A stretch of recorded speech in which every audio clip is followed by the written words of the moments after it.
She called her mother. Mommy, I've landed safely. I'll buy the goods and come back soon. That was the last time anyone heard from her. Titled The Girl Who Trusted the Screen. Cynthia Valerie Udoka Osokogu was born on November 10th, 1987 in Agbor, Delta State. She was the only daughter of Major General Frank Osokogu, RTD, and Mrs. Joy Rita Nkem Osokogu, the youngest of four children, loved and protected by her family. Her eldest brother, Kenneth, a flight lieutenant, often called her Valerie, my baby. Her brothers Williams and Tony teased her for her obsession with fashion. She attended Command Children's School, Ilorin, then Command Secondary School, Jos from 1997 to 2004. Later, she studied English language at Nasarawa State University, where she graduated with honors and began her master's degree in public administration. Cynthia worked briefly with MTN before opening her own clothing boutique in Kefi, Nasarawa State, called Dress Code. She managed the store herself, modeling her products and building a loyal clientele. Friends and family described her as hardworking, disciplined, generous, and full of dreams. Her life revolved around her business, her family, and her plans to expand. In early 2012, she opened a Facebook account to connect with people and promote her store. Among the many friend requests she received, one came from a man named Okumo Echezona Nwabufo. He appeared friendly, educated, and business minded. Soon, she also began chatting with his cousin, Ezike Ilechukwu Oliseloka. They told her they were into clothing retail in Lagos and could help her buy high quality items at cheaper rates. Their tone was respectful, their words convincing. For months, they exchanged chats and calls. They prayed with her, laughed with her, and talked business. By July 2012, they had gained her trust completely. When they invited her to Lagos to restock her boutique, she agreed. Traveling for supplies wasn't new to her, and there was no reason to suspect danger. On the morning of July 21st, 2012, she called her mother. Mommy, I've landed safely. I'll buy the goods and come back soon.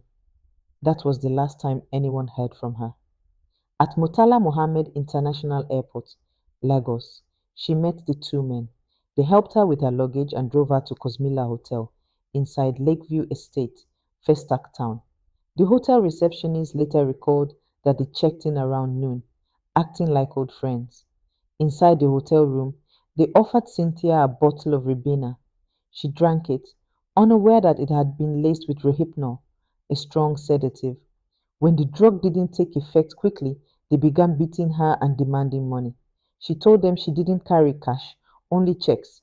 They tied her hands and legs with brown tape, gagged her with a handkerchief and hairnet, ransacked her belongings, stole her phones, jewelry, and passport, and raped her. When she resisted, they strangled her to death. The next morning, the two men calmly left the hotel. One of them later called the receptionist and said, "Remove that idiot from the room." Hours later, hotel staff opened the door with a master key. Cynthia's body was found on the bed, naked, her hands and legs bound, her mouth covered. There were marks on her skin and bruises on her face. In Abuja, her mother tried calling her repeatedly. The phone was off for 5 days. Then one evening, a man finally answered. He said Cynthia was sick. Later, he called again and demanded 20 million naira, claiming she had been kidnapped. Her mother asked, "Did you kill my daughter?" He replied, "No, she's only sick." The police traced the call to Festac. At Area E Command, officers reviewed CCTV footage from Cosmila Hotel. The video showed Cynthia entering the hotel with two young men. The suspects were later arrested. Okumo Nwabufor, 33, and Oliseloka Ezike, 23. Both confessed. They admitted that Cynthia was not their first target. She was their sixth victim. The autopsy conducted by Professor John Oladapo Obafunwa confirmed the cause of death as asphyxia due to suffocation by strangulation. There were bruises, bite marks, and swelling in her lungs.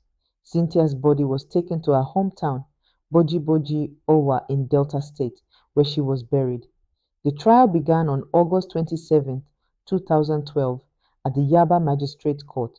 Six people were charged initially: Nwabufo Ezike, Nonso Ezike, and Osita Oji, the pharmacist who sold them Rohypnol without a prescription. In court, the killers tried to deny their confessions. Nwabufo claimed Cynthia was his girlfriend and that they planned to marry. When asked basic questions about her, her birthday, her mother's name, her hometown, he couldn't answer. On March 23, 2017, Justice Olabisi Akinlad of the Lagos High Court, Igbosere, delivered the judgment. This court finds you, Okwumo Nwabufo, and Olisailoka Ezike guilty of conspiracy and murder of Miss Cynthia Osokogu. You shall be hanged by the neck until you are dead. May the Lord have mercy on you. The courtroom was silent. Cynthia's mother wept. Justice had been served, but the pain remained. The other two accused, Orji and Nonso, were acquitted and granted bail. Cynthia's murder shocked the nation. It became one of the first major cases exposing the dangers of social media in Nigeria. The police described it as a wake-up call for young people who trust strangers online. The government reviewed the sale of sedatives like Rohypnol and tightened regulations on prescription drugs. Her family continued to speak out, warning others to be careful of people they meet on social platforms. Her mother said, "Our youths must be careful. The world has changed. Not everyone who smiles at you on Facebook means well." Cynthia's story remains a reminder that behind every screen can hide deception. She was not reckless, she was only trying to grow her business. Her kindness and trust met cruelty and greed. Her death revealed the dark side of the digital world, where evil no longer knocks on the door but sends a friend request.